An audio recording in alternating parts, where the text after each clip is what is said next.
Let's Talk Tunnelling is produced by XRJV and proudly sponsored by DC Adams Group, Why Safety Matters. Yeah, explain to us what a launch chamber is. So you had three there, but what's a launch chamber? The launch chamber is an excavated area where you'll actually take the pieces of the TBM and assemble them in the TBM, in that chamber, like it's an excavated pocket, for want of another word, where you can assemble the TBM and then have it launch from there to go on its way to dig its tunnel. So you've come down, like you said, it's a tunnel, like a big hole in the ground. It's a vertical shaft. Down 60 metres. Yep. And then you've built this little, is it like a tunnel? Pad? No, it's a tunnel just heading off to the side of the shaft, because that's the bottom of the shaft at that stage. So the excavator will just hammer out, 30, 40, 50 metres, whatever they need to get the TBM launched. And then they'll come back out and continue on down the shaft. Forget about that little drive for the time being, because nothing's going to go in there until they're ready for it. Go down to the bottom of the shaft, and then 2 TBMs launch from there, one in each direction, and later on. So when you say launch, that's pretty much they come down with the drill bit, which is the big head we call it. Yep. And we set it up on pretty much just touching the bulkhead or even the face where it's going to the perimeter or the profile of that tunnel. Basically. They've got room around the outside of it so that the fitters and boilermakers, etc., can construct it, and the sparkies can wire it up and everything. And then once it's ready to go, they'll start pushing in. They'll have framework that they can push off for the initial thrust until the head's buried, and then away they'll go. Yeah, right. So that's when we say we launch TBMs, we launch it from a launch chamber, which is a pocket, like you say. It's an area that's been specially designed for the purpose of tunnelling and kicking this TBM or this drill head, initiating or making it push it into this hole in the ground. So then once the first bit goes in, it can push off the side of the tunnel by grippers and everything. And then we come down and we lower down the gantries to be able to be behind the TBMs, because it's a these TBMs can be up to 150, 200 metres long. But they'll have the first couple of gantries in there to allow it to start operating, and then they'll extend it as it goes. Yeah, right. Far out, mate. So good job. And what was your involvement on that? Yeah, well, this was another sewer tunnel, and under the suburbs there, and from all accounts, jeez, mate, you love your bloody sewer tunnels, don't you? Exactly. An engineer or a manager who I knew quite well, he loved sewer tunnels too, because he didn't need to worry about any back end works. Once they were dug, there was no lighting to go in, there was no ventilation. Don't make it look pretty. Just maybe a pump station on the surface, and you walk away and leave it alone. There's no back end works in it. And I laughed. I said, "Yeah, I can understand your logic." That. But good one. But no, it was very successful. It serviced, or it allowed about another 70,000 dwellings to be built around the Coburg area, or North Melbourne area there, because of this extra sewer tunnel. A lot of people think of sewer tunnels as just pipes, but these are 4 metre diameter tunnel. They're quite a big tunnel to cope with the large population that we have. Right. So righto then. So you knocked that one out, and what was your next one after that? Actually, while I was at that one, I was on the surface looking after delivery of tunnel segments, etc., and they were coming down from Bendigo, and also the spoil disposal. But one funny thing there, it happens on most jobs, but this one happened to me in particular. I'm out on the surface and this woman turns up at the security guard at the gate and she calls out. I go across to see what was going on. And she's complaining about her house was vibrating last night and what are we going to do to solve it? Well, how are we going to stop that happening? And I said, I'm sorry, what had happened in the paper, they'd put a plan, a map of where the proposed sewer tunnel was going to run, and her house was directly above the route that was marked on the paper.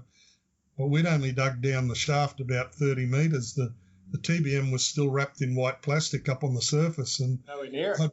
Nowhere near it. And I pointed to her, I said, that's the actual tunnel boring machine that's going to be following that track. I said, so I'm not sure what was making your house vibrate last night. So I said, but it wasn't the tunnel boring machine. So I gave her a card to talk to HR and left her with that. But she said, are you sure? I said, yeah, that thing all wrapped up in the white plastic over there, that's the tunnel boring machine. It's got to be built yet. And it's another couple of months away before it even launches. You'll know when it gets there. But good one, Fred. Get anyone trying to make a few bucks out of it, Yeah, you always get them, aren't you? Yeah. Right, mate. So Northside Storage Project that went very smoothly, pretty smoothly. I then headed up to Brisbane Airport Link, the Airport Link tunnel in Brisbane there, and I walk in to make myself known, introduced to the superintendent, and never seen him before. And Jim says to me, he says, where's Danny? And I said, who? He says, Danny. I said, Danny who? He said, your son, Danny, where's he? I said, he's not coming. And he says, oh, shit. He says, that's the only reason I gave you a job was to get the old man here and that'd bring the son. I said, thanks very much. That was a great boost to my ego, right? Yeah. Since I got in the door of the thing. He was only joking. He's a bloody staunch Irishman and we got on really well, but that was his way of welcoming me to the project. You didn't bring your son. Well, I don't want you with it. Yeah. Righto, mate. So righto. So you've obviously got a son in the industry. Yeah. He's doing very well. He's much nicer than me. The people like him a lot better. I'd much rather have him on the project than Fred, I can tell you. No, good on you. So that airport link, mate, I was on that job. I was at Kedron, but what was your involvement and what was your thoughts on that project? Yeah, I was at the TBM side of it at Kalinga Park or Toombul, where they launched the TBMs from Kalinga Park, and they were massive. I'd never seen anything like them. 12.5 metre diameters. They were huge, and so they launched from Kalinga Park, and all the spoil came out by conveyor onto. Each drive had its own conveyor, but then they linked up to one overland conveyor up to the spoil shed over at Nudgee Road, and all the segments were coming from Eagle Farm, not far from probably where you are at the moment. And, it is. Yeah, just down the road here. I had a pretty good job there. I had a lot of people working under me over the day and night shift. I had to look after the delivery of the segments to Kalinga Park and look after the spoil disposal from Nudgee Road, from the spoil shed. Well, the volume of spoil was astronomical because one push, one ring build by each of those TBMs was 2,000 tonne of spoil. So that's easy to say, but it's a lot of trucks to get rid of. And they were doing, 9, 10 rings each a shift when they were having a good run.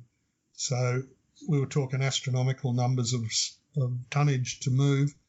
And I had just a fabulous crew of loader drivers working there for me because that shed was a disaster, the spoil shed. It was great fun. We sort of wore the blows as a badge of honour, because the conveyor came in up about 18 metres in the air, and for 90% of the tunnelling, the spoil was coming out like lava, big thick bombs of this wet spoil, and it had drop off the conveyor and would just explode and shatter through the whole shed, shredding all the insulation. All the loader windows were smashed. Everything was getting broken. So the head of mechanical there, Pete, he's now down in Sydney there, so he can verify this. He had to build these mesh guards right around the whole of the loaders to protect them. But even that wasn't enough, because these big bombs of spoil would come flying with such impact and hit the mesh, and the splinters of rock would still penetrate through the mesh guards and smash the windows. So they ended up having to get bulletproof glass for these loaders, because we had 3 loaders in there loading simultaneously, because we'd have anything between 50 and 60 truck and dogs running through the shed each day, and delivering to 2, 3, 4 different tip sites. So the boys on those loaders were just phenomenal. They just, best I've ever seen. They were just smashing the loads out. And, of course, they had to do extra because it was so wet, the material. It weighs heavier, so you're putting less actual spoil in each truck and dog, because half the load's water, you know. Yeah. So, no, that was a great job. A lot of excitement, a lot of pressure. Big red button there that everyone knew if they hit that, it stopped the conveyors and they just keep walking straight out the door, because we didn't want to stop the TBMs under any circumstance, you know. No, it was a great job. Great guys, really rose to the challenge. The more I put to them, the harder I put it to them, the more they jumped up to the challenge, and fabulous operators. Couldn't get better. But well, as you know, mate, you went from that job, and then we went over to Legacy Way. So you brought a lot of the guys over to there too, didn't you? And we did some records over there too, didn't we? Yeah. Was quite funny when another role that I inherited as it was getting down a bit at Airport Link. Once the segment factory had been finished, once they'd finished production, they closed down, and I inherited the gang of guys that were there, the forklift operators that were managing the segments. Now, a few of them were Kiwis, but most of them were Sudanese blokes, and they were fantastic. They just worked like 10 men, you know. We brought all the segments from the segment factory and just set up a camp alongside the motorway there, that goes over the what's it, M1, I think it is, the motorway there that runs up that area, but set up gateway, all the... you mean? Or M, what is it, the M1, is it, or? Yeah. Yeah. Anyway, set up a camp there with all the segments, brought all the segments over from the factory just on forklifts, and started delivering them to Kalinga Park, and these guys going great guns. But anyway, I had to have a bit of a blue with some of the truck drivers that they were taking advantage of these Sudanese guys, because they were very quiet. They wouldn't say boo, you know. If these group of big fat truck drivers, they're sitting there one day when I come in, they're all fully loaded and they're drinking coffee. They're just sitting there drinking coffee at the boys' little humpy that we'd made. And I jumped out of the ute. I knew we were running shorter segments at Kalinga Park, and I just went off my tits at these guys big time. I was just ropeable. Language was foul. I was giving it to them. And anyway, I said, "You're fully loaded. Get in your trucks and get going." And one of these guys, he says to me, "Geez, you've got a loud mouth.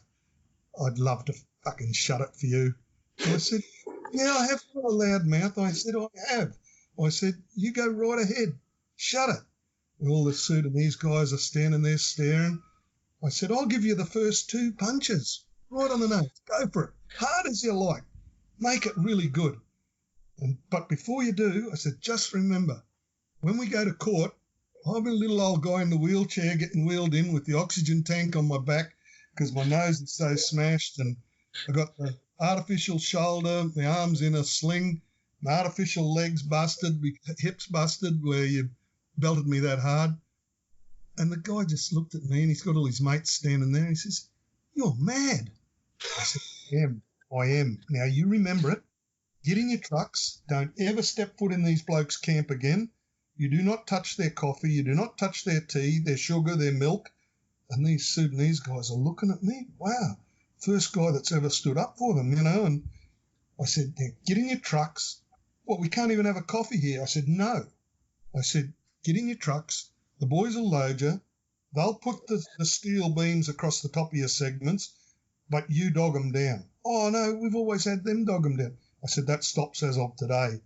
I said, "I'm not having you drop a load out there and blame some poor guy here that he didn't dog it down tight enough."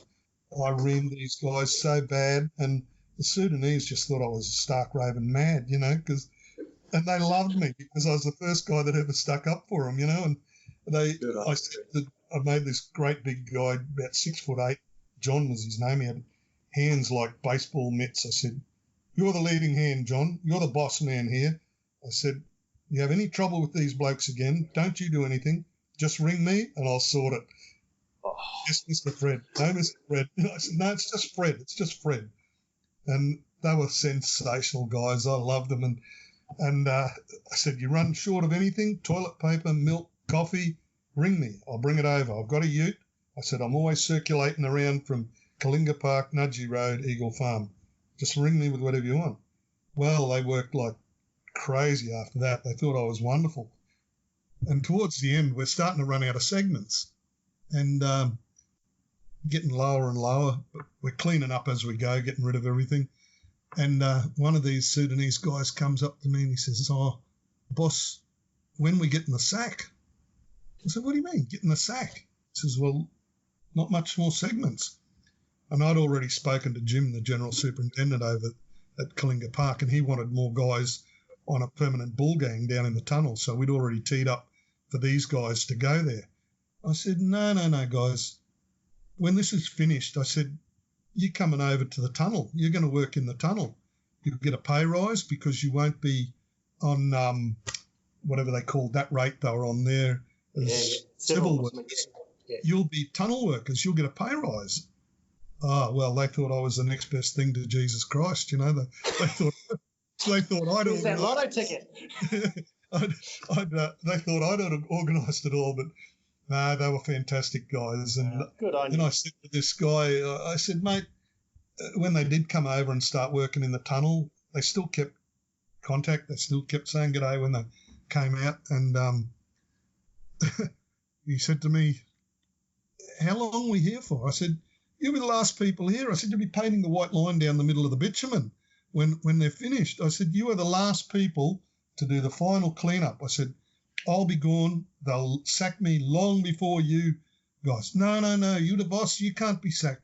I said, "I will be sacked because I'm the boss." I said, "I get too much money." I said, "And I give too much trouble to the bosses in the office." And they just laughed. They said, no. I said, "Yes, I'll be gone." But I said, I understand that. I've been doing this a long time. And when you're on salary, you go as soon as the work's finished. Yeah. And, terrific guys. Yeah. Some of them actually ended up following me down to Melbourne to Sydney, to the Kellyville precast yard, and working there. And once one came, he saw me and recognised me, and next thing there was half a dozen guys come down for it. Good on you. That was a terrific job. Hey, Fred, I want to let's jump over this Legacy Way job, because that's when I met you, and I remember. That's right. I remember the day I did meet you. You gave me a ride in the Kubota. I think I had to shoot down for a breakdown or something like that. We were on the surface, but then what I liked about you too is you bloody gave me a lot of overtime. How did I do that? I don't know. You always had some job coming up that was over, like even on our break or our or a long weekend. You'd always needed someone. And I thought, yeah, I did, because I was a hungry fella too. So No, I thought you meant I broke a lot of things just in time for you. No. Oh, no. You bloody gave me workers, and you always wanted, someone, and that was my memory of you, was organising to have people on when when things weren't, what was I going to say, like long weekends and things like that. Yep, You were always yep. the instigator of the skeleton crews and things like that too. And I was first to put my hand up Yep. on that. So No, that's yeah. right. But in saying that, Legacy Way, excuse me,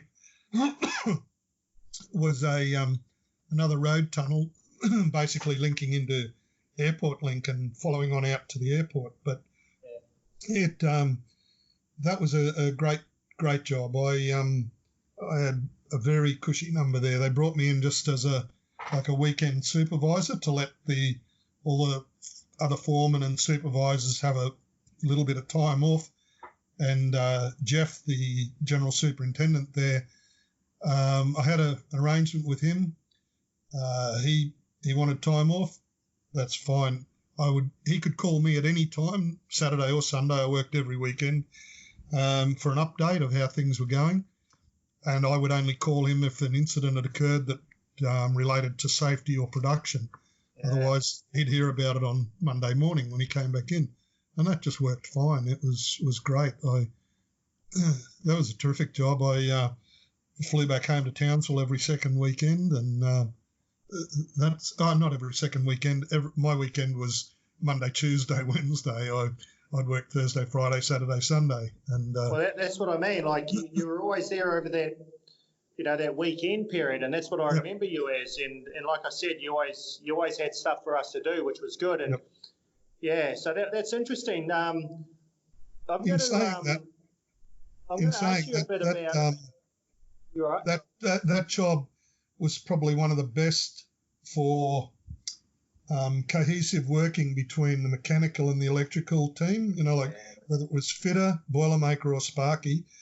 Like someone would call me up and say, "Oh, there's a pump not working at such and such cross passage."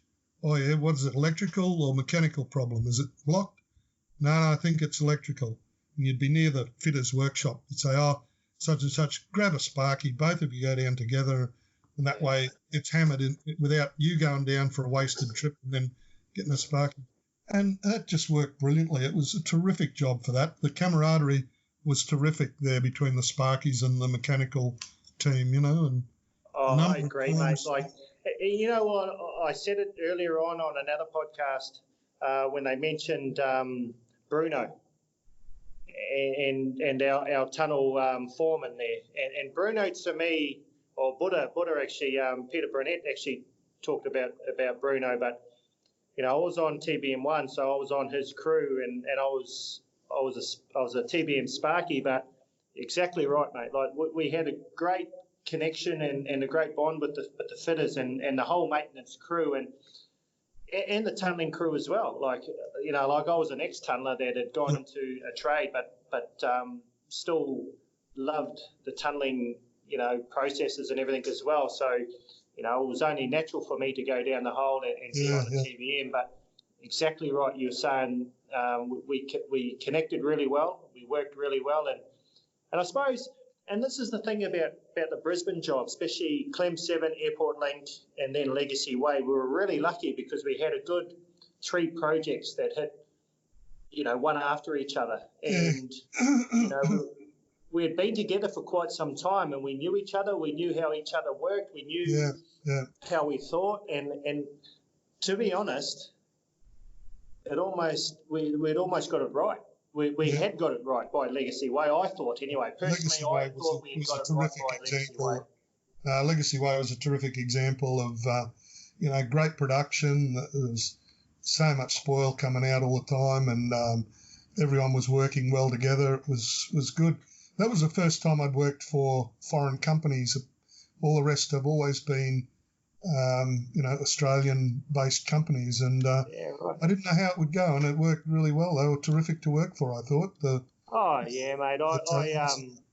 I learnt a lot from Bruno, I must admit, and just his persona and just, I don't know, like we hit some snags there, especially. He was a very skilled man. He had a lot of ideas. He had some good ideas, Oh, yeah, mate. Oh, he was just amazing. He was a massive influence, and a lot of us, tunnellers, I suppose, and I'm putting my tunnelling hat on here by saying, You know, even if I wasn't a Sparky and I was a tunneler, I'd still be in awe of just the way he held himself through everything that we did there. And then what he gave back to us in little tokens of appreciation, that made a difference, man.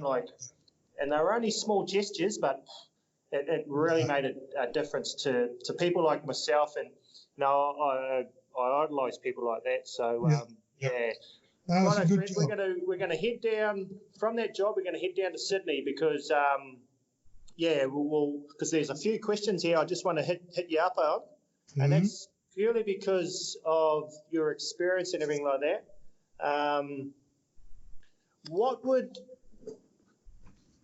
What advice would you give to a younger kid coming into the industry, say on these jobs now? You know, like knowing what you know now from almost 30 years in the game, in the industry. Young kid comes to you and says, Fred, I'm keen on this tunnelling caper. What advice would you give them? What's one piece of advice you would give them? I'd tell them to just make sure they thought about their work ethic, thought about, as you mentioned earlier, your old man said, never walk past someone that looks like they're struggling. That was just in my early days, it was a foregone conclusion. Oh, hang on, mate, I'll give you a hand with that. You're struggling with a HV cable or a big bull hose or a big sheet of mesh or something. Hang on, mate, I'll give you a hand with that.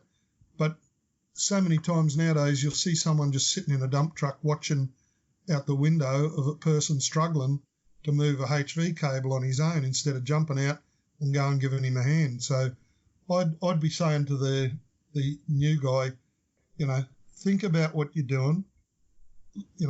Don't be scared to get dirty. There's plenty of washing machines on the surface to wash your clothes, plenty of showers. Don't be afraid to put in hard and get dirty, and be able to take a bit of criticism. If you're doing something wrong and someone gives you a bit of a bollocking, don't arc up and go off. Just learn from it and say, yep, sweet, no worries.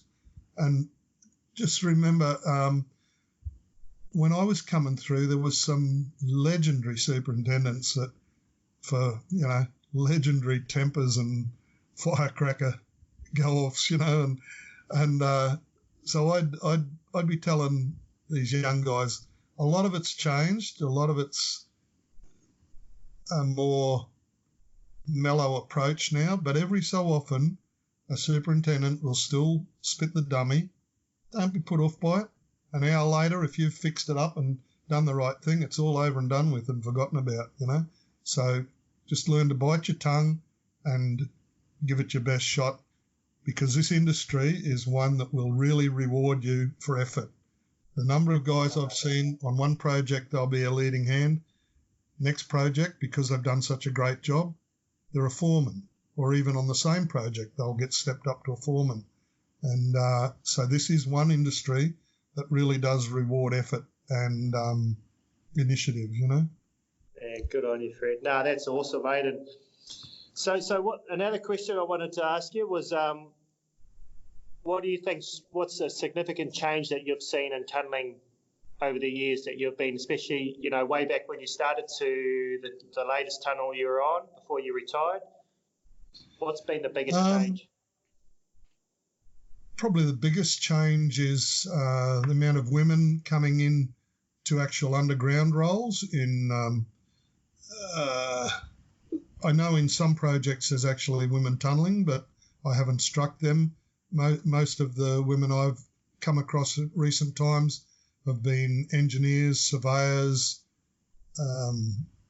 Actually, on the Bexley job, there was one who was driving a dump truck for a while underground, but she ended up coming back up on the surface and driving a loader for me on the spoil stockpile because she wasn't coping too good with the mud and whatnot underground. But yeah, on that Bexley job, there was a large number of women engineers and surveyors, etc., all underground. So that's a big change from the first few jobs I was on.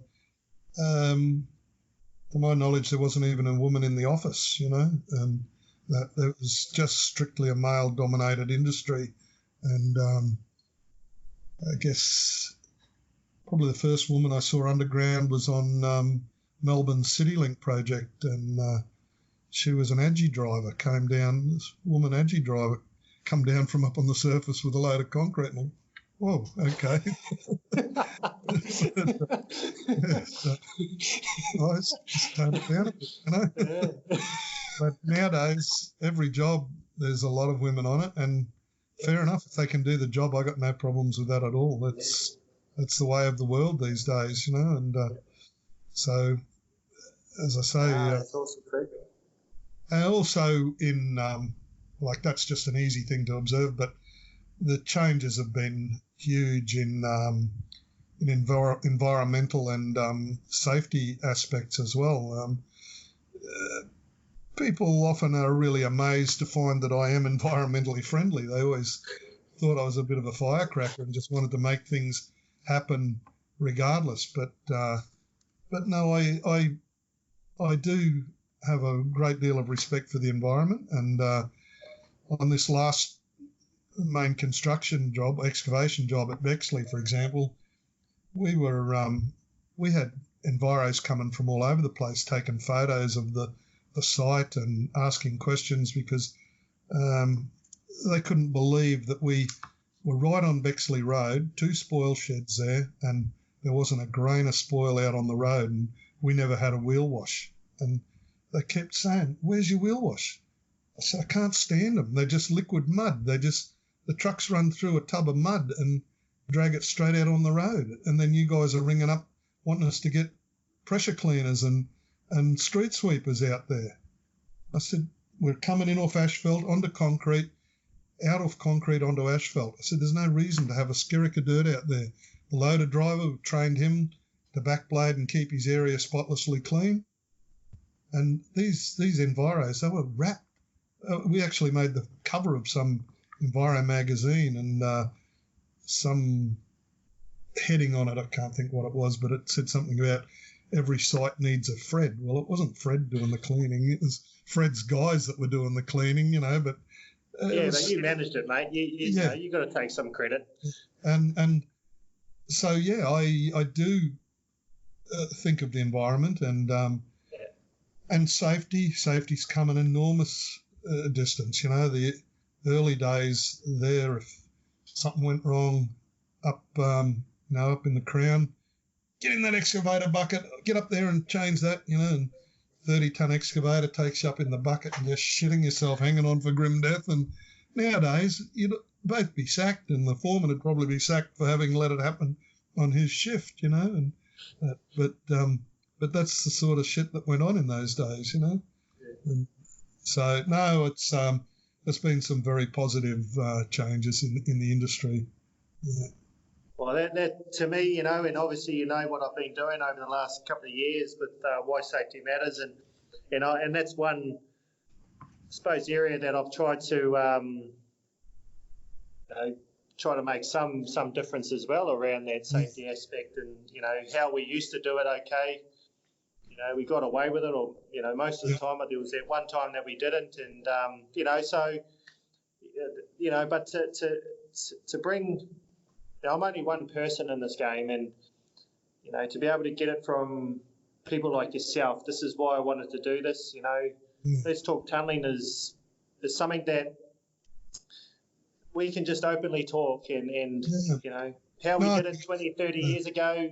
Okay, it doesn't happen nowadays, and like you said, you know, be sacked if you even thought about jumping up into a bucket and getting lifted up. But exactly. That's the changes, and they had to be made, and everything's, you know, advancing forward where, you know, we are safer, we do things better and properly. So, Fred, this is... Just for example, the first roadheader tunnel I went on Melbourne CityLink tunnel, the dump trucks weren't full unless there was rocks bouncing off them as they were heading out along the drive. And you're working, they're going along up on the bench, say 2 or 3 metres above you. You're working down in the bottom there, setting up concrete pour, and there's rocks the size of footballs bouncing around your ears. That's bloody dangerous. Now, on this last excavation job I was on at Bexley, the amount of times I heard the superintendent, Mal, hammering his dump truck operators about, and the roadheader operators about overfilling the dump trucks, because all it did was make extra work. There's rocks falling off in the drive. They cause plant to bounce and make more mess, and so someone's got to go and clean it all up. So the amount of times I heard him hammering them, don't overfill the dump trucks, move them forward. Just things like that have changed enormously. Yeah. The thinking of 20, 30 years ago has changed totally, you know. Yeah, no, that's right, mate.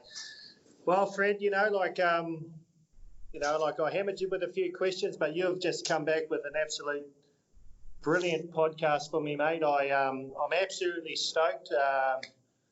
The knowledge and what you've shared with us has been, out of this world, mate. And I really appreciate your time. Even though you're retired, I know you're still interested in what we do, especially on these major projects down in Sydney and even these ones up in Brisbane and all over the country. So hats off to you, mate. I appreciate your time. I wish you all the best too. For you to come on this, I really appreciate it. And mate, I just I'm in awe of you, and I wish you all the best. And if there's anything that you want to know, mate, just get a hold of me. But I'm sure we'll be in touch again. No, that's it's been a pleasure to come on, because it's been good fun. I guess I speak too much because I've still got about 6 more projects that I went to that I haven't finished. So. All right. But, we'll get you on for we'll get you on for another one. Yep. I just know that my battery's almost run out. No, that's all right, mate. Because Brian Marshall... I'm looking at the red line. She's come up with about 10% left, and I'm thinking, holy shit. But I don't want to cut you off, so just make sure you keep your notes. Yep. So what I'm going to do is I'm going to I'll wrap it up here. I'll edit this, and I'll get this all set up. Sorted, yep. And then, Fred, I know you're retired, but I'm going to ring you back up. So we're going to have another go at this, and I want you to finish off Let's Talk Tunnelling with these rest of these projects. Because I want you to keep up with that bloody Let's Talk, the safety thing as well, the why safety matters, because, I've got my young bloke working in there. He's been in quite a few projects now, and I want him to come home safely. So he's doing a brilliant job. As I said, he's much more like than me in the tunnelling, and he does a bloody great job. He's a TBM operator, roadheader operator, and that. So we keep the tunnel industry safe. Everyone will get home. Good on you, Fred. Thanks for having me. Appreciate it, mate. And thanks for your time. So I'm going to sign off there. This is Fred Hill, all the way from Townsville. He's given us, his knowledge on. He's still got jobs to go, but I'm gonna call it up there. He'll be back on in another episode. But this is Let's Talk Tunnelling, another episode. Please stay tuned. Tune into Fred's Let's Talk Tunnelling podcast coming out soon. Cheers, Fred. You have a good one. Yeah. Thanks, Dallas. Take care. Thanks, mate. Stay safe. See ya. Will do.